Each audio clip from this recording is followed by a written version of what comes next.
अस्सलाम वालेकुम नाज़रीन। प्रोग्राम न्यूज़ टॉक में अव्हांखे भलीकार चऊं था। नाज़रीन, कोरोना के हवाले से पाण रोज़ानी जे बुनियादुनि ते ॻाल्हि ॿोल कंदा आहियूं, छाकाणि त ही न रुगो असां पर सॼी दुनिया के हवाले से हिन वक़्तु सभ खां अहम इशू आहे ऐं स्पेशली असांजे लाइ त इंतहाई अहमियत जोॻो मामिलो आहे। ऐं रोज़ानी जे बुनियादुनि ते जेके केस आहिनि उन्हनि में इज़ाफ़ो थींदो पियो वञे। ऐं हाणे जेको आहे मुल्क के मुख़्तलिफ़ शहरनि जे मुख़्तलिफ़ इलाइक़नि मंझि जेको आहे स्मार्ट लॉकडाउन जेको आहे उन जी शुरूआति कई पई वञे। सो लॉकडाउन त पहिरियां थियणु खपे हा, बहरहाल न थियो ऐं कुझु हंधनि ते जॾहिं थियो त वरी ईद दौरान असांखे नज़र आयो ईद खां पहिरियां ई उहो ख़तमु कयो वियो। पर हाणे जेको ही लॉकडाउन थियणु वञे पियो, पेशावर हुजे, कराची हुजे, सिंध जा ॿिया मुख़्तलिफ़ शहर आहिनि, लाहौर आहे ऐं चइनी सूबनि मंझि इहो फ़ैसिलो थियो आहे त उहे इलाइक़ा जिते तमामु घणा केस रिपोर्ट थिया आहिनि उन्हनि में स्मार्ट लॉकडाउन हूंदो। उन जी टाइमिंग छा हूंदी, ही स्मार्ट जेको लॉकडाउन आहे उन जे हवाले सां माण्हुनि खे छा आगाही ॾिनी वई आहे त हू पंहिंजनि घरनि खां ॿाहिरि निकिरी सघंदा या न, या उते जेके दुकान वग़ैरह हूंदा उहे केतिरे टाइम ताईं खुलियल हूंदा, उन हवाले सां बि काफ़ी जेका कन्फ्यूजन आहे उहा मौजूदु आहे। बहरहाल हिन वक़्त ताईं काफ़ी थोरे जो देरि थी चुकी आहे ऐं केस तमामु घणा थी चुका आहिनि। हींअर ताईं 1,48,921 जेके केस आहिनि पाकिस्तान में उहे रिपोर्ट थी चुका आहिनि ऐं अञा ॿुधाए पियो न ईंदड़ जेके महीना हूंदा ही पीक ते वेंदो वायरस ऐं तमामु घणा केस थींदा। फ़ौतगियुनि जो जेकॾहिं ज़िक्र कयूं त 2,839 माण्हू हींअर ताईं पंहिंजूं ज़िंदगियूं विञाए वेठा आहिनि। हींअर बि खोड़ जेके माण्हू इस्पतालुनि में दाख़िल आहिनि उन्हनि में ॿुधाए पियो न इहे फ़ाल केसिस आहिनि। सो जेको नुक़सानु थियणो आहे सो थियो। दुनिया जा उहे मुल्क जिते रोज़ानी जे बुनियादुनि ते 1,000, 2,000, इवन 3,000 ताईं माण्हू फ़ौत थिया पिए, हाणे आहिस्ते आहिस्ते उते सूरत हाल काफ़ी बहितर थी आहे। उतां जी हुकूमतुनि जेका आहे उहे अहिड़ा फ़ैसिला वठणु शुरू कया आहिनि जो हिन वबा ते कुझु ज़ाब्तो अचणु शुरू थियो आहे। सो असां वटि शुरू खां वठी फ़ैसिला साज़ी जो जेको आहे उहो फुक़दान नज़र आयो, बर वक़्तु फ़ैसिला न कया विया। पर हाणे जेके ही फ़ैसिला कया विया आहिनि, छा असीं इहा उमेद करे सघूं था त ही फ़ैसिला जेके हूंदा उहे असराइता हूंदा ऐं जेको लॉकडाउन चयो पियो वञे स्मार्ट लॉकडाउन उहो बाज़ाब्ता तौर ते उन्हनि इलाइक़नि में हूंदो या ईअं हूंदो नाले मातिर जीअं असांखे पहिरियां हिते नज़र आयो। ऐं जेकी शुरूआति में बुनियादी असां ग़लतियूं कयूं जंहिंजा नतीजा हींअर असां भोगणु शुरू करे छॾिया आहिनि, छा हींअर जेके ही फ़ैसिला थियनि पिया उहे इतफ़ाक़ राय सां थियनि पिया, चारई सूबा ऐं वफ़ाक़ मुतफ़िक़ आहिनि उन्हनि फ़ैसिलनि जे हवाले सां। अॼु पंहिंजे प्रोग्राम में असीं उन ते ॻाल्हि ॿोल कंदासीं। गॾोगॾु असीं ॻाल्हि ॿोल कंदासीं त कराची में डॉक्टरनि जो जेको एहतजाज आहे उहो कराची प्रेस क्लब जे ॿाहिरियां जारी आहे पंहिंजनि मुतालबनि जी मञता जे हवाले सां। गॾोगॾु ही जेको रवैयो आहे जॾहिं खां ही वबा पाकिस्तान में दाख़िल थी त उनखां पोइ जेके सर्जिकल मास्क आहिनि उहे गुम थी विया, उनखां पोइ सैनिटाइज़र जेके आहिनि उन जा रेट पहिरियां त गुम थी विया, पोइ हाई थी विया। पर हाणे जेका सूरत हाल आहे उहा इहा आहे त प्लाज़्मा जेको आहे उहो सेल थिए पियो, उन जे हवाले सां बि ख़बरूं अचनि पियूं। दुनिया ॾाढो इहा ॻाल्हि बि वञे पई त असीं क्राइसिस खे कीअं जेको आहे कारोबार जी शिकिल ॾियूं था या क्राइसिस में कीअं कारोबार कयूं था। सो ही असांजी सोसाइटी जा, असांजी हुकूमतुनि जा जेके रवैया आहिनि उहे बि दुनिया ॾिसे पई, असीं बि ॾिसूं पिया। ऐं गैस जेको आहे ऑक्सीजन उन जा रेट जेके आहिनि उहे बि वधी विया आहिनि ऐं खोड़ इस्पतालुनि में उन्हनि जी खोट जेका आहे जिते वेंटिलेटर न आहिनि त ऑक्सीजन लॻायो वेंदो आहे। जेको 13 लीटर जेको सिलेंडर मिलंदो हो अॻु में सस्तो हो काफ़ी, पर हींअर उन्हनि जो रेट जेको आहे उहो 30,000 जे लॻभॻि ॿुधाए पियो न। त ॻाल्हि उहा ई आहे त क्राइसिस में असां वटि कारोबार थियनि पिया, प्लाज़्मा सेल थियण जूं बि ॻाल्हियूं जेके आहिनि उहे मंज़र आम ते आयूं आहिनि। सोसाइटी जो रवैयो इहो आहे, वक़्त जो हुक्मराननि जो रवैयो अव्हांजो साम्हूं आहे त बर वक़्तु उन्हनि फ़ैसिला न कया। बहरहाल हाणे जेके ही फ़ैसिला थियनि पिया उन्हनि ते केतिरो अमल थींदो, केतिरी संजीदगी आहे, पंहिंजे अॼु जे प्रोग्राम में उन ते असीं ॻाल्हि ॿोल कंदासीं। कराची जे हवाले सां बि जीअं अव्हांखे ॿुधायोसीं त मुख़्तलिफ़ अहिड़ा इलाइक़ा आहिनि जिते घणा केस रिपोर्ट थिया आहिनि। उन्हनि इलाइक़नि में स्मार्ट लॉकडाउन जे हवाले सां जेको आहे उहे सिफ़ारिशूं तयारु कयूं वियूं आहिनि ऐं लाहौर में त उहा स्मार्ट लॉकडाउन शुरू थी चुको आहे। पेशावर जे मुख़्तलिफ़ इलाइक़नि में उन ते बि पाण ॻाल्हि ॿोल कंदासीं।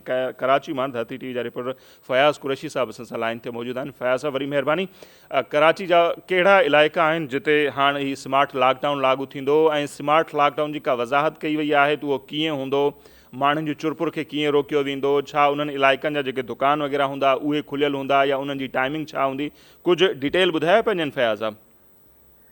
बिल्कुलु नसीब ॾिसो, कोरोना जे हवाले सां सिंध हुकूमत अॻु में जेके क़दम खया हुया उन ते वफ़ाक़ी हुकूमत पारां शदीद तहफ़्फ़ुज़ात कया विया, ज़ाहिर कया विया, तनक़ीदूं कयूं वियूं ऐं इहो एतिराज़ु उथारियो वियो त मौजूदा जेको कोरोना जी जेका वबा आहे उहा सी कैटेगरी जी आहे। पर हाणे जॾहिं सूरत हाल इंतहाई गंभीर थी चुकी आहे त वफ़ाक़ी हुकूमत उन हवाले सां न सिर्फ़ु संजीदगी तरफ़ सोचणु वञी वञी रही आहे, बल्कि हाणे सूबाई हुकूमतुनि सां मुशावरत करे जिते मुख़्तलिफ़ सूबनि में मुख़्तलिफ़ इलाइक़नि में पंहिंजो स्मार्ट जेको लॉकडाउन जे हवाले सां तजवीज़ूं आयूं आहिनि, उनमें हाणे नई जेका तजवीज़ साम्हूं आई आहे उहो कोरोना हॉट स्पॉट जे हवाले सां लॉकडाउन जी तजवीज़ जेका आहे उन ते अमल दरामद जी जेका शुरूआत कई वई आहे।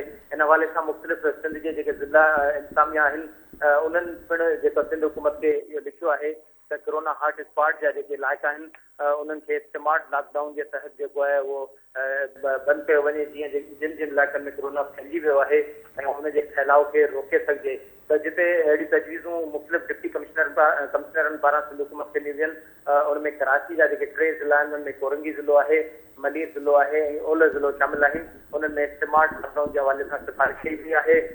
उन सिफ़ारिश में इहो चयो वियो आहे त जिते आम मुहाफ़े जी शयूं आहिनि जिन में सब्ज़ी आहे, माण्हू भाॼी वठनि या गोश्त वठनि या खीर या दोरो या इन हवाले सां जेके दुकान आहिनि उहे ऐं मेडिकल स्टोर जा जेके शॉप्स आहिनि उन्हनि खां अलावा जेको समूरो कारोबार आहे उहो बंदि कयो वञे ऐं उन्हनि इलाइक़नि में माण्हुनि जी जेका चुरपुर आहे उहो मुकमल तरह सां बंदि कई वञे। त कराची जा जेके 3 ज़िला आहिनि जिन में मलीर ऐं ओलह जा ज़िला आहिनि ऐं कोरंगी जो ज़िलो आहे, हुन में मुख़्तलिफ़ इलाइक़ा सिलेक्ट कया विया आहिनि। उन्हनि जे हवाले सां स्मार्ट लॉकडाउन जी सिफ़ारिश कई वई आहे ऐं सिंध हुकूमत खे अपील कई वई आहे, सिफ़ारिश कई वई आहे त इन इलाइक़नि में न सिर्फ़ु स्मार्ट लॉकडाउन कयो वञे बल्कि जेके हॉट स्पॉट आहिनि उहे उन्हनि खे सील करे माण्हुनि जी चुरपुर जेका आहे उनखे मुकमल तरह सां बंदि कयो वञे। अहिड़ी रीति सूबे जे जेके मुख़्तलिफ़ ॿिया ज़िला आहिनि उन्हनि में ख़ासि तौर ते जीअं घोटकी जो नालो साम्हूं आयो आहे, उते जे डिप्टी कमिश्नर जेके मुख़्तलिफ़ इलाइक़ा उहे उन्हनि जी तजवीज़ ॾिनी आहे त उहे इलाइक़ा सील कया वञनि। लाड़काणो आहे उनजे हवाले सां मुख़्तलिफ़ इलाइक़ा जिन में खिची पड़ो आहे, शाही बाज़ार आहे, मेन बस स्टॉप आहे, रसो देरो आहे, वॾो जेको अलम रोड आहे, गोश्त मार्केट रोड आहे ऐं अहिड़े नमूने सां नओं देरो, अल्लाहवाला चौक ऐं मुख्य बाज़ार जा जेके इलाइक़ा आहिनि जलपाणी पाड़ो आहे उन्हनि खे सील करण जी सिफ़ारिश कई वई आहे। इन तरह सां जेके कोटकी जा इलाइक़ा आहिनि या हिन पासे इलाइक़ा आहिनि उनमें आदिलपुर आहे, दारेजा पाड़ो आहे, माथेले जी पुराणी चौधरी जेका कॉटन फैक्ट्री आहे, खानगढ़ जो जेको ओड पाड़ो आहे, टहरकी जी जेका माड़ी जेका पेट्रोलियम जेका कंपनी आहे उनजी कॉलोनी आहे ऐं इन खां अलावा जेको कश्मीर में सूमरा ऐं हिंदू जेको पाड़ो आहे उनजे हवाले सां सील करण जी सिफ़ारिशूं ॾिनियूं वियूं आहिनि। इहे समूरा जेके स्पॉट आहिनि हॉट स्पॉट करार ॾिना विया आहिनि ऐं अपील कई वई आहे हुकूमत खे, सिफ़ारिशूं कयूं वियूं आहिनि डिप्टी कमिश्नर्स पारां त अगरि जेकॾहिं इलाइक़नि खे सील न कयो वियो त ज़िले जा मुख़्तलिफ़ इलाइक़ा जेके आहिनि उहे कोरोना वबा में जेके माण्हुनि खे वठी वेंदा ऐं मुस्बत केसनि जो जेको सिलसिलो आहे उन में वाध अची वेंदी ऐं हुकूमत जे लाइ थोरे आम माण्हुनि जे लाइ मुश्किलातूं पैदा थींदियूं, जिते वॾा ऐं बुज़ुर्ग जेके पंहिंजूं हयातियूं विञाए रहिया आहिनि। अगरि जेकॾहिं इहे हॉट स्पॉट न सील कया विया त इहो मर्ज़ फैलिजंदे औरतुनि ॿारड़नि ऐं मुख़्तलिफ़ जेके माण्हुनि ताईं जेके ज़िंदगी जे शोबे जा जेके माण्हू उन्हनि ताईं फैलिबो। हिन जेको मेडिकल जो जेको शोबो आहे, डॉक्टर आहिनि या नर्सूं आहिनि या पैरामेडिक आहे, उहो शदीद मुश्किलातुनि खे मुंहुं ॾेई रहियो आहे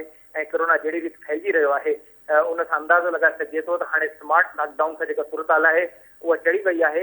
पर हाणे अगरि जेकॾहिं लॉकडाउन जे कॾहिं कजे त उन जा नतीजा जेके उन अंदाज़ सां ॾिसजनि त ॾाढो तमामु घणो मुश्किल आहे, छाकाणि जो हॉट स्पॉट जेके आहिनि इब्तिदाई तौर ते उनजे हवाले सां तजवीज़ूं आहिनि त पहिरीं उन्हनि खे सील कयो वञे ऐं पोइ नतीजा ॾिठा वञनि त उन मां छा नतीजा अख़ज़ कजनि था।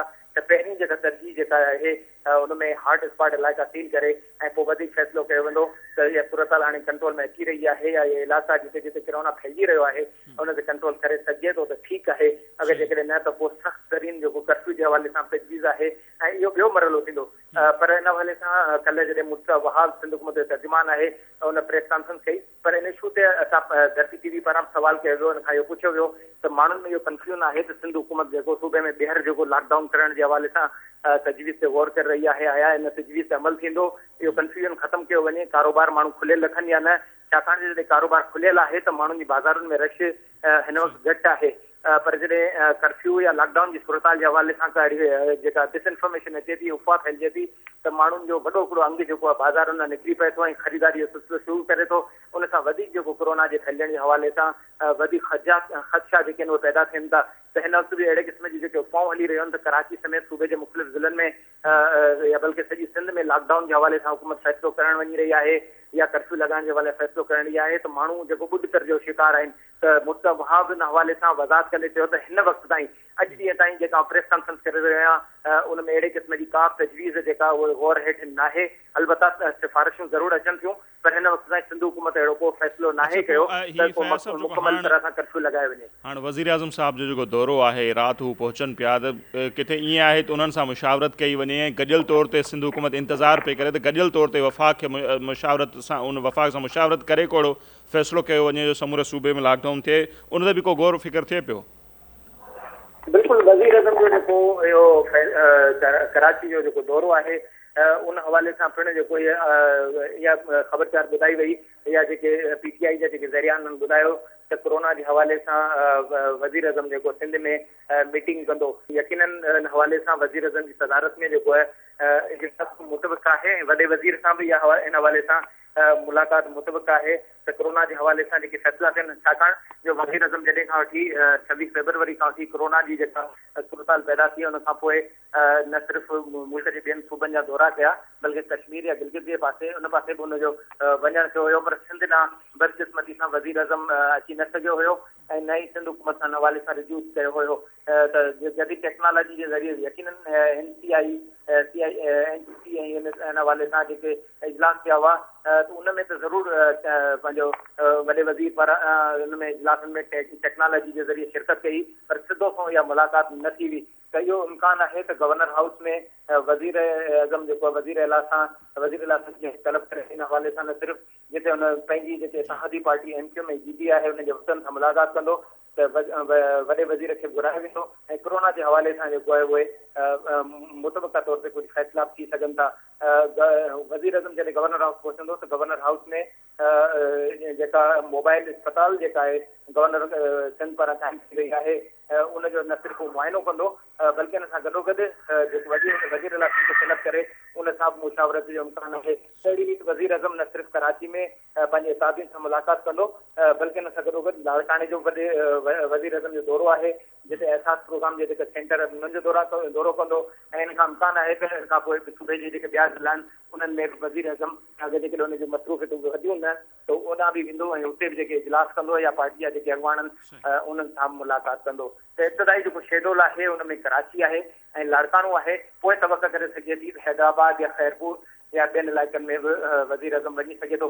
जहिड़ी वज़ीर अज़म खे सुबुह जो अचिणो हुयो त उन शेड्यूल में तब्दीली थी ऐं शाम जो ईंदो ऐं शाम जो पहुचण खां पोइ उहो इजलास कंदो ऐं राति गवर्नर हाउस में क़याम कंदो। सुबुह जो PTI जे MPs ऐं MQM जे MPs समेत GDA जे MPs सां मुलाक़ात कंदो ऐं इत्तेहादी पार्टी जा जेके अॻुवान आहिनि उन्हनि सां मुलाक़ातुनि खां पोइ हू लाड़काणे रवानो थींदो। त मज़बूत तरह सां वज़ीर अज़म जो शेड्यूल इहो आहे। कोरोना जे हवाले सां ॿुधाए पियो थो वञे त वज़ीर अला खे तलब करे हुन सां इजलास कयो वेंदो। अगरि जेकॾहिं अहिड़े क़िस्म जी सूरत हाल थी त वॾो वज़ीर हुन इजलास में ज़रूरु शिरकत कंदो। वॾे वज़ीर जा जेके ज़रिया आहिनि उन हवाले सां हुन तस्दीक कई आहे, पर इहो ॿुधायो वियो आहे त इब्तिदाई तौर ते खेनि तलब नाहे कयो वियो, पर तवक़ आहे त वज़ीर अज़म जॾहिं सिंध जे दौरे ते पहुचे थो त वॾे वज़ीर खे ज़रूरु तलब कंदो ऐं कोरोना जे हवाले सां वधीक जेका ॻाल्हि ॿोल बि थींदी ऐं फ़ैसिला बि मुतबिक़ आहिनि। ठीकु आहे, तमामु घणी महिरबानी फयाज़ साहब अपडेट कयो। नज़ीर हीअ आहे उहा सूरत हाल जो हाणे शुरू में ई गुज़िरियल जेके महीनो हो जॾहिं लॉकडाउन हलियो पियो उन दौरान कराची जे मुख़्तलिफ़ इलाइक़नि में यूनियन काउंसिल में सख़्तु लॉकडाउन करण जे हवाले सां उहे इलाइक़ा सील करण जे हवाले सां सिंध हुकूमत फ़ैसिलो कयो। पोइ जेके मुख़ालिफ़ धुर जूं पार्टियूं आहिनि ख़ासि तौर ते PTI उन्हनि सख़्तु एतिजाज बि कयो ऐं सिंध हुकूमत खे पंहिंजो उहो नोटिफिकेशन वापसि वठिणो पियो हो। ऐं हाणे नेठि उहा सूरत हाल पंजाब खां शुरू थी आहे। राति खां वठी लाहौर जा मुख़्तलिफ़ इलाइक़ा सील थिया, उनखां पोइ KPK में थिया ऐं हाणे कराची जे हवाले सां इहे सिफ़ारिशूं आहिनि। जेकॾहिं शुरू में ई अहिड़नि फ़ैसिलनि जी मुखालफ़त न कजे हा त शायदि हींअर उनजा नतीजा बहितर हुजनि, पर हाणे PTI उहो सभु कुझु पाण करणु वञे पई जेको शुरू में सिंध हुकूमत कयो ऐं उनजी मुखालफ़त कई वई हुई। उन ते बल्कि सियासत कई वई। असीं जेकॾहिं चऊं या माण्हुनि खे कंफ्यूज़ कयो वियो त उहो ग़लति न हूंदो। बहरहाल देरि आहे दुरुस्त आहे, नुक़सानु तमामु घणो थियो आहे ऐं उनजो अज़ालो थियणु नामुमकिन आहे, पर तंहिंजे बावजूदि हींअर जेके फ़ैसिला थियनि पिया असीं उमेदु कयूं था त शायदि उन्हनि फ़ैसिलनि सां को बहितर जेके नतीजा अचनि। ऐं गॾोगॾु जेका सख़्तु ज़रूरत आहे उहा आहे लॉकडाउन जे हवाले सां, उहा बि सॼे सूबे में WHO जो मुतालबो इहो आहे त सख़्तु लॉकडाउन घटि में घटि 2 हफ़्तनि ताईं कयो वञे, पर उन हवाले सां अञा ताईं को फ़ैसिलो न पियो थिए। डॉक्टर वारिस जखराणी साहब हिन वक़्तु असां सां लाइन ते मौजूदु आहिनि, उन्हनि सां बि असीं ॻाल्हि ॿोल कंदासीं। पहिरियां बि उन्हनि सां राब्तो थींदो रहियो आहे त ग्रैंड हेल्थ अलायंस जेको आहे उन्हनि जोड़ियो आहे, उन्हनि जो एहतजाज बि हले पियो। डॉक्टर हिन मौक़े ते जेके कमु कनि पिया उन्हनि जा मसइला हल न पिया थियनि। कराची प्रेस क्लब जे ॿाहिरियां उन्हनि जो नेट टोकन स्ट्राइक खां पोइ धरणो बि जारी आहे। डॉक्टर साहब वरी महिरबानी अव्हां जी, ऐं नो डाउट पाण पहिरियां बि हुन ते ॻाल्हायो आहे, अव्हां जूं जेके ख़िदमतूं आहिनि डॉक्टर बिरादरी जूं क़ाबिल तारीफ़ आहिनि, साराह जोगियूं आहिनि। पर हिन मौक़े ते जेको अव्हां ही इंतिहाई क़दम खयो आहे, पहिरें टोकन स्ट्राइक हुई, हाणे अव्हां धरणे ते वञी पहुता आहियो, इन नहज ते ही मामिलो पहिरीं ॻाल्हि त पहुतो छो ऐं कीअं? पर ॾिसो कुझु माण्हू इहो बि चवनि पिया त हीउ मौक़ो जेको आहे एहतजाज करण जो न आहे, ऐं डॉक्टर बिरादरी जीअं बहितर कमु करे पई उनखे पंहिंजूं ख़िदमतूं जारी रखणु घुरिजनि। हा जी बिल्कुलु, thank you so much sir, thank U. मां तव्हांजे सवाल सां बिल्कुलु मुतफ़िक़ आहियां सर। हीउ बिल्कुलु टाइम न हुयो ऐं इहा हिकिड़े असांजे क़ौम जी ऐं सूबाई गवर्नमेंट जी ऐं असां सभिनि जी हिकिड़ी मां सम्झां थो त बदकिस्मती आहे जेका ही हिन मोड़ ते असांखे पहुचायो वियो। इन में हिननि जी नाअहली हुई सर सिंध गवर्नमेंट जी ऐं ब्यूरोक्रेसी जी, जंहिं हमेशह इहो माना घटि में घटि 2-3 सालनि खां वठी मसइलो हले पियो त उनखे हिननि अञा ताईं टेकल न कयो। उन में घणा ई मसइला हुआ। हिकु त सर जेको असांजे पीजी जी पघार वधी हुई, माना 2000 फ़रवरी 19 में, उहा अञा ताईं डॉक्टर्स खे न आहे मिली। पोइ ही मौक़ो अव्हां सम्झो पिया उहे जेके 3 साल पुराणा मुतालबा आहिनि उहे मंझराइण लाइ वबा जे ॾींहंनि में, ठीकु आहे अव्हां जो कमु आहे, एतिरी ज़ाहिर आहे अव्हांखे उहो अजूरो त न पियो मिले, पर साराह तमामु घणी थिए पई। पर 3 साल पुराणा मुतालबा हींअर खणी अचणु, उन ते काफ़ी तनक़ीद बि थिए पई सिविल सोसाइटी जे तरफ़ां त डॉक्टरनि खे ईअं न करणु खपे। हिन मौक़े ते सर इहो मां तव्हांखे थोरो क्लियर कंदो हलां त जेको असां सिंध गवर्नमेंट ॾे असां हुननि जी नाअहली, तव्हां ॾिसो असां हुननि वटि वियासीं त असांजी ॻाल्हियूं ॿुधो ऐं हीअ असां मजबूर जेको थियासीं त जेको सर असांजे हॉस्पिटलनि में जेको डॉक्टरनि खे मारियो पियो वञे ऐं उन्हनि खे अलाउंस वग़ैरह मिलणु त परे जी ॻाल्हि, पर हुननि जी माना रेस्पेक्ट बि न पई थिए। ऐं जेको तव्हां ॾिठो मीडिया ते जेका साराह कई पई वञे, बाक़ी पब्लिक जो जेको रिएक्शन हुयो, जेको हॉस्पिटलनि में मार धाड़ हुई, जेको वेंटिलेटरनि खे टोड़ियो पियो वञे, इमरजेंसियुनि में डॉक्टरनि खे कंहिं बि हवाले सां का सिक्योरिटी न पई ॾिनी वञे।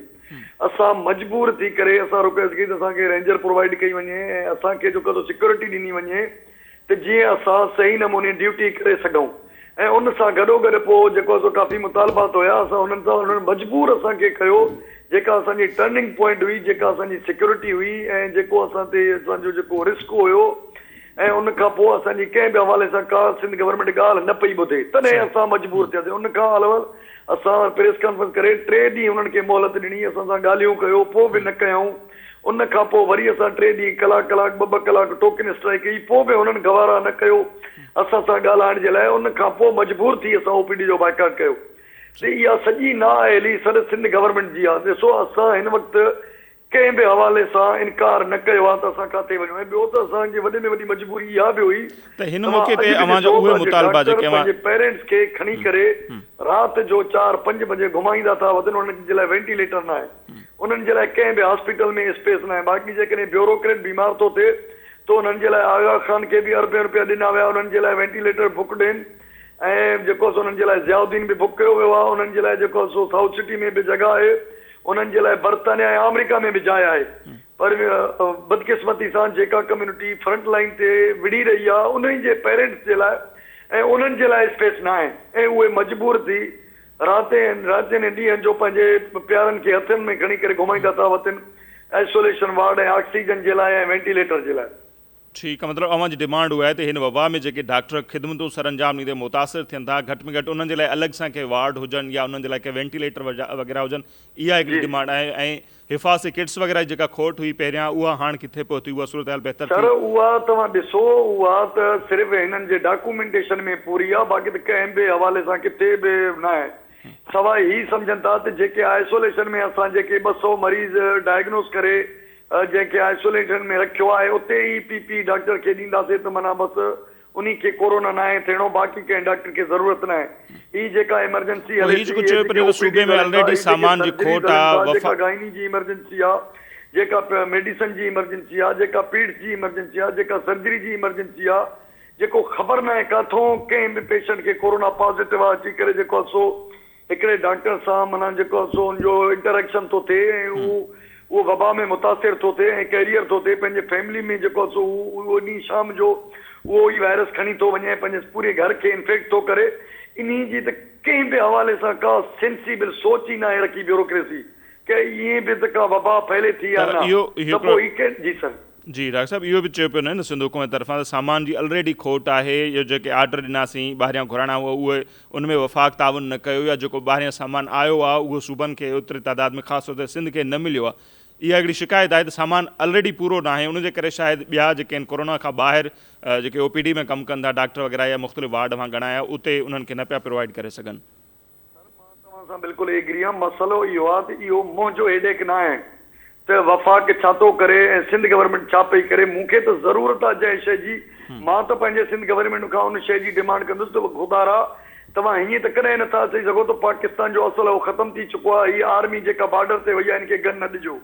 इहो त को सेंसिबल माना को सेटअप ई न आहे त असां हिननि खे चऊं त जेको तव्हांखे फीडरल न ॾिनो आहे या सिंध गवर्नमेंट न ॾिनो आहे त तव्हां असांखे किट न ॾियो ऐं असांखे मजबूर कयो त तव्हां वञी ड्यूटी कयो ऐं तव्हां पूरी फैमिली खे इन्फेक्ट कयो ऐं भले तव्हां जूं शहादतूं थियनि। इहो त माना सर असां माना हीअ त असां सां वॾी ज़्यादती ऐं ज़ुल्म आहे न। असां उन जे लाइ सिंध गवर्नमेंट खे चवंदा त इहो सिंध गवर्नमेंट जो हेडेक आहे त फीडरल जो या इहे पाण में हिकु प्लेटफॉर्म ते वेही करे ऐं जाइज़ मुतालबा असांजा हल कनि। असां का बि गैर ज़रूरी या नाजाइज़ ॻाल्हि न आहे कि जेके मुतालबा सभु उहे ई मुतालबा आहिनि जेके जाइज़ मुतालबा आहिनि, सिक्योरिटी को मसइलो न आहे।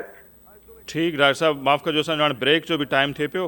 मुंहिंजो जेको मौक़िफ़ आहे पहुची चुको, डॉक्टर वारिस सखराणी लाइन ते हुआ। उहो चवंदा त घटि में घटि जेके न रुगो कोरोना वार्ड में पर उनखां ॿाहिरि बि मुख़्तलिफ़ अस्पतालुनि में, सरकारी अस्पतालुनि में जेके डॉक्टर कमु कनि था उन्हनि खे हिफ़ाज़ती किट्स ॾिनियूं आहिनि, छाकाणि त उहे जन पेशेंट्स खे ॾिसनि पिया, उनखे ख़बर न आहे त हीउ कोरोना मुतासिर मरीज़ आहे या न, ऐं उन मां उहे डॉक्टरनि जो जेको ख़ानदान आहे उहो मुतासिर न थी थो वञे। हिकिड़ी डिमांड इहा आहे। ॿियो रिस्क अलाउंस चवनि पिया हिन मौक़े ते उन्हनि खे मिले, ऐं गॾोगॾु इहो बि चवनि पिया त डॉक्टरनि जे लाइ के अलॻि जेके आहिनि उहे वार्ड हुजणु खपनि। जेके बि डॉक्टर कोरोना में ख़िदमतूं सरंजाम ॾींदे मुतासिर थियनि था, सो उन्हनि जे लाइ अलॻि सां वार्ड हुजणु खपनि, वेंटिलेटर हुजणु खपनि, त जीअं हू मुश्किलातुनि खे मुंहुं न ॾियनि। अहिड़ा मुतालबा खणी हू एहतिजाज ते आहिनि। कराची प्रेस क्लब आॾो उन्हनि जो धरणो हले पियो।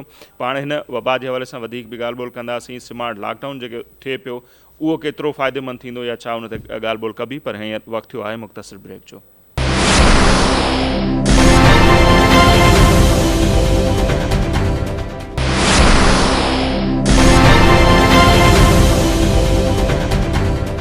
जी नाज़रीन, ब्रेक खां पोइ हिकु भेरो ॿीहर अव्हांखे भलीकार चऊं था ऐं कोरोना वबा ते असांजी ॻाल्हि ॿोल हले पई। हाणे स्मार्ट लॉकडाउन जी बि ॻाल्हियूं थियनि पियूं। मुख़्तलिफ़ इलाइक़ा जेके आहिनि मुख़्तलिफ़ शहरनि जा, पेशावर खां वठी लाहौर ताईं उहे बंदि थियनि पिया, पर ॻाल्हि उहा इहा आहे त कराची में जॾहिं 11 या 12 जेके यूसीज़ हुयूं उन्हनि खे बंदि करण जो फ़ैसिलो थियो त PTI सभ खां वधीक तमामु घणियुनि जी मुखालफ़त कई। न रुगो उहे यूसीज़ बंदि करण जी, पर लॉकडाउन जी माण्हुनि में जेका कन्फ्यूजन पैदा कई वई उनजा नतीजा असीं हींअर भोॻियूं पिया। बहरहाल हाणे जेके हीअ फ़ैसिला थियनि पिया उन सां केतिरो फ़ाइदो थींदो, या इहे जेके फ़ैसिला आहिनि स्मार्ट लॉकडाउन जा उन ते अमल केतिरो थींदो, उहे इलाइक़ा केतिरा सील थींदा, माण्हुनि जी चुरपुर खे कीअं रोकियो वेंदो, उन ते असीं ॻाल्हायूं पिया।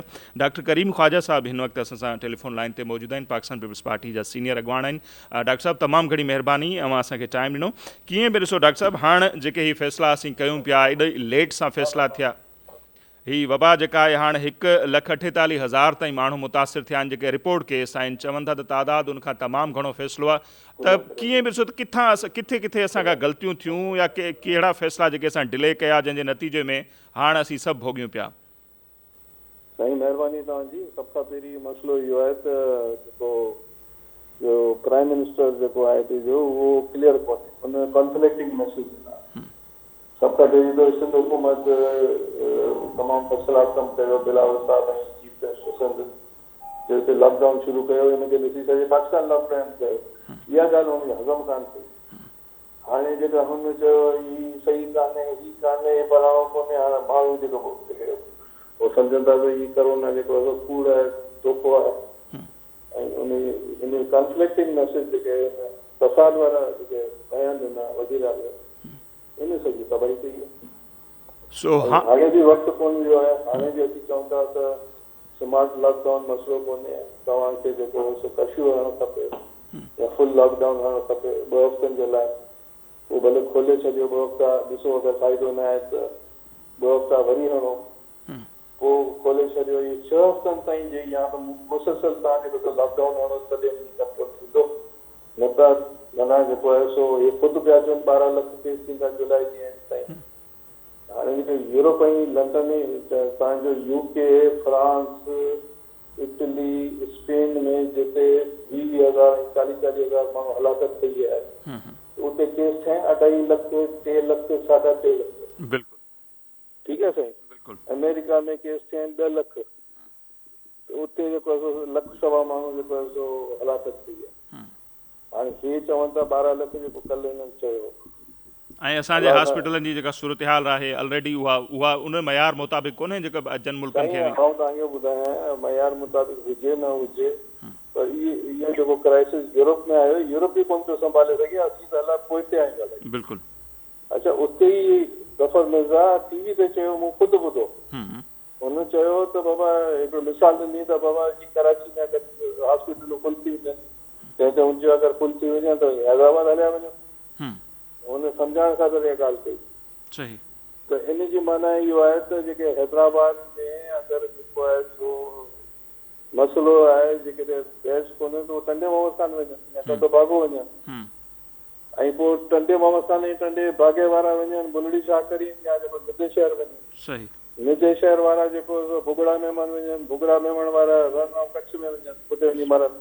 सही। माना इहे बयान था ॾियनि मिनिस्टर जेको गफर मिर्ज़ा जो जेको TV ते नशर पियो थिए। बिल्कुलु। त हाणे उहो सॼो कसूरवार ईअं ई आहे, असीं त कोन आहियूं। ऐं बिल्कुलु ही जॾहिं कोविड बसि महीनो हले 5 महीना हलनि 6 महीना हलनि या जेतिरो हले उन खां पोइ तहक़ीक़ात थियणु खपे त ज़िम्मेदार केरु आहे, कहिड़ा इदारा ज़िम्मेदार आहिनि। ज़िम्मेवार सर ही चवनि था त माण्हू ज़िम्मेवार आहिनि। वज़ीर आज़म चवे थो, PTI जो वफ़ाक़ी वज़ीर यास्मीन राशिद पंजाब वारी हाणे अची ॻाल्हि माना उन नैरेटिव इहो बिल्डअप करण जी जेका कोशिशि थी आहे त आवाम जेको आहे SOPs ते अमल न कयो, माण्हुनि एहतियाती मतिलबु तदाबीर न कयो, उन करे हाणे माण्हू ई ज़िम्मेवार आहिनि। सो उन ते घणी तनक़ीद थिए पई त अमेरिका बर्तानिया इटली जहिड़े मुल्क जिते एतिरा माण्हू फ़ौत थिया उन्हनि जे हुकूमतुनि कॾहिं कोन चयो त असांजा माण्हू ज़िम्मेवार आहिनि। उन्हनि जे रियासतुनि पाण ज़िम्मेवारी क़बूल कई। असां वटि हाणे खां ई ज़िम्मेवार जीअं मां चयो इन्वेस्टिगेशन थिए त केरु ज़िम्मेवार आहे, हीअ त चवंदा माण्हू ज़िम्मेवार आहिनि। सवाल ई कोन थो पैदा थिए माण्हू छो ज़िम्मेदार आहिनि। भई जेकॾहिं मिसाल तौर ते तव्हां साहिब औलाद आहियो, तव्हांजा 4 बच्चा आहिनि या 2 बच्चा आहिनि ऐं उहो नंढपण में घर खां निकिरी था वञनि, ग़लति कमु था कनि त ज़िम्मेदार तव्हां आहियो न। बाबा बच्चा त कोन्हनि, रियासत मां आहे ऐं बच्चा त अवाम आहे। रियासत जो कमु आहे न पंहिंजे जेको सो बच्चनि खे या पंहिंजे अवाम खे संभालणु। अगरि जेकॾहिं अवाम ईअं थी करे त तव्हां लॉकडाउन हणी छॾियो, कर्फ्यू हणी छॾियो, केरु निकिरंदो ॿाहिरि? पर ज़िंदगी बचाइणी आहे न तव्हांखे पंहिंजे बच्चनि जी, अवाम जी। बिल्कुलु।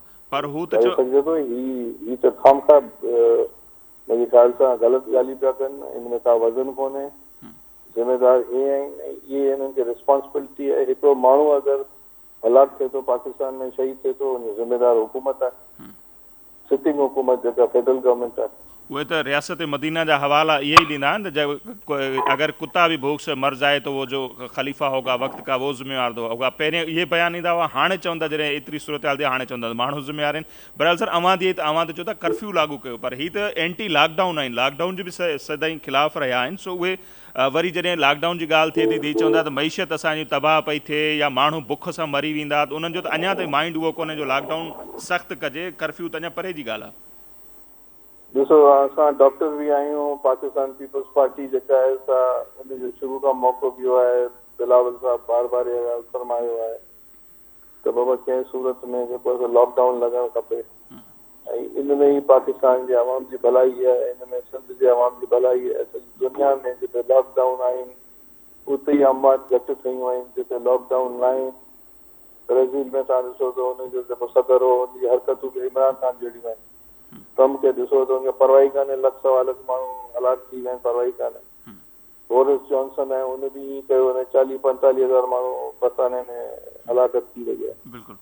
जिन जिन हुकूमतुनि लॉकडाउन कयो, ख़्यालु कयो, जीअं जेके कैनेडा वारा आहिनि, न्यूज़ीलैंड आहे, ताइवान आहे, हा इहे उते ॾिसो हलाकतूं घटि थियूं आहिनि चीन में। त हाणे इहो जॾहिं डॉक्टर साहब मिसाल असीं ॾियूं था PTI जे दोस्तनि खे त हू चवंदा तव्हां उन्हनि सां असांजी भेट न कयो, असांजी मैशियत असांजी पॉपुलेशन उन्हनि जेतिरी कोन्हे, सो असां वटि मसइला उन्हनि खां वधीक आहिनि, उनजे करे असीं हिते नथा करे सघूं लॉकडाउन। उन्हनि जी भेटा न कयो असांजी उन्हनि सां। हाणे हू कंहिंसां भेटा कनि भला? मार्स सां कनि, जुपिटर सां कनि, मर्क्यूरी सां कनि, कंहिंसां कनि?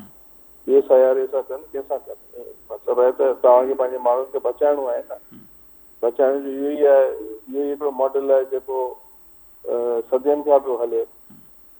लॉकडाउन वारो कंसेप्ट हाणे जो कोन्हे, जॾहिं प्लेग जी वबा आई या कॉलेरा जी वबा आई या ॿियूं वबाऊं आयूं, इहो ई सिस्टम हो, सार्क हो या मार्स हो, इहे जेके बि बीमारियूं ठहियूं आहिनि, इहो ई सिस्टम आहे सॼी दुनिया में हज़ारे सालनि खां इहो ई हले पियो। जेको असांजो पीपल्स पार्टी डिस्कवर कोन कयो आहे, चीन कोन कयो आहे, सदियुनि खां इहो सिस्टम हले पियो।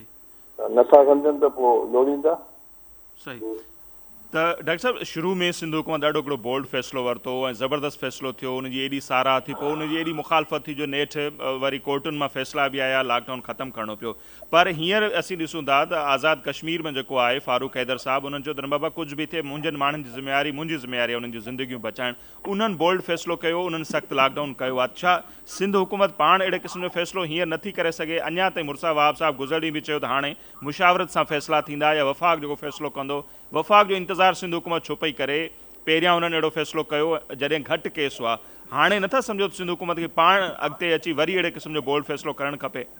मसइलो आहे त जेके वफ़ाक़ी इदारा उहे असांजे कराची में आहिनि, सॼी सिंध में, airport, railway, national highway authority, sea port, बैंकूं, इहे सभु जेके आहिनि उहो वफ़ाक़ जा इदारा आहिनि। असीं अगरि इहे चीज़ूं कयूं त इहे फेल कंदा। वापारी बि हिन सां ॿधल आहिनि, सभु मुला मौलवी बि हुन सां ॿधल आहिनि। त हाणे इन हाल में असां छा था करे सघूं? असां इहो ई करे सघूं था जेको असां कयोसीं, ऐं हीअ ख़ुदि जेको सबोटाज पिया कनि चीज़नि ते। त इन मसइलो इहो आहे। फारूक हैदर इन करे कयो, प्राइम मिनिस्टर आहे, नंढो इलाइक़ो आहे, 150-250 किलोमीटर जो इलाइक़ो आहे, ऐं हुते इंटरनेशनल इशूज़ बि आहिनि, ऐं उहो असांजे फोल्ड में कोन्हे 73 कॉन्स्टिट्यूशन जो। इन करे उहो करे सघनि था, असांजा त इशूज़ बि आहिनि। सही। तमामु घणी महिरबानी डॉक्टर साहब। ईंदड़ ॾींहंनि में वधीक अव्हांखे ज़हमत ॾींदासीं, ॻाल्हि ॿोल कंदासीं। नाज़रीन, ॻाल्हि ॿोल मां ॿुधी डॉक्टर करीम ख्वाजा साहब सीनियर अॻवान बि आहिनि पाकिस्तान पीपल्स पार्टी जा, ऐं सेनेट जा जेके आहिनि उहे मेंबर बि रहिया आहिनि। ऐं उन्हनि जी इहा ॻाल्हि आहे त बिल्कुलु जेके शुरू में फ़ैसिला थिया उनजा नतीजा असीं भोॻियूं पिया। गॾोगॾु हू इहा डिमांड कनि पिया त न रुगो ई स्मार्ट लॉकडाउन या सख़्तु लॉकडाउन, बल्कि कर्फ्यू लागू थियणु खपे 5 खां 6 हफ़्तनि ताईं। इहो ई हल आहे, ऐं हीअ लॉकडाउन वरी अॼु जी थ्योरी न आहे। जॾहिं बि दुनिया में अहिड़े क़िस्म जूं वबाऊं आयूं त उन्हनि ते ज़ाब्तो लॉकडाउन जो थ्रू ई आयो, पर हींअर लॉकडाउन जी मुखालफ़त थिए पई। सो ॾिसणो इहो आहे त ईंदड़ ॾींहंनि में कहिड़ा फ़ैसिला थियनि था, ऐं ॻाल्हि उहा ई आहे त उन्हनि फ़ैसिलनि जे नतीजनि में माण्हुनि जूं ज़िंदगियूं केतिरियूं महफ़ूज़ थियनि पियूं। इहा वाक़ई इंतहाई अहम ॻाल्हि हुई त जन मुल्कनि में 2.5 लख केस हुआ, उते असांखे नज़र आयो त 30-30 हज़ार 25-25 माण्हू जेके आहिनि उन्हनि जूं ज़िंदगियूं ज़ाया थी वियूं। ऐं असांजी हुकूमत पाण ॿुधाए पई थी त ईंदड़ ॾींहंनि में मुतासिरनि जो जेको तादादु आहे इन वबा सां जेके मुतासिर थींदा उहो 12 लख वञी पहुचंदो। जेकॾहिं 12 लख पहुचे थो, असांजूं इस्पतालूं त हींअर खां फुल थी चुकियूं आहिनि। जॾहिं 1 लख केस थिया आहिनि त 12 लखनि ते इहे माण्हू किथे हूंदा? इस्पतालुनि में गुंजाइश कोन्हे। ऐं जेकॾहिं 12 लख माण्हू मुतासिर थियनि था त पोइ फोतगिन जो रेशो किथे पहुचंदो? उनखे मोह केरु ॾींदो? ऐं आख़िर में उहा ई ॻाल्हि त ज़रूरु जॾहिं बि हीअ वबा ख़तमु थिए या ड्यूरिंग वबा, जेके बि अहम इदारा आहिनि, ख़ासि तौर ते असांजूं अदालतूं आहिनि, उन्हनि खे ज़रूरु इन ते ही क़ौमी लेवल जो मामिलो आहे त इन्वेस्टिगेट ज़रूरु थियणु खपे त ख़ताऊं किथे थियूं, ऐं उन्हनि जे नतीजे में जेको असीं सभु कुझु भोॻियूं था, जांच ज़रूरु थिए। ऐं ज़िम्मेवारनि जो तयन जेको आहे उहो जॾहिं बि वक़्तु अचे, ही वबा ख़तमु थिए थी, उनखां पोइ या ड्यूरिंग उनजे ज़रूरु थियणु खपे त जीअं ज़िम्मेवारनि जो तयन त थिए त कंहिंजी ग़लतियुनि जे करे सॼी क़ौम जेका आहे उन्हनि जूं ज़िंदगियूं जेके आहिनि सो दाव ते लॻियल आहिनि। अॼु प्रोग्राम में असांजो टाइम पंहिंजी पुॼाणी ते पहुतो। ॾींदा इजाज़त। अले निगहबान।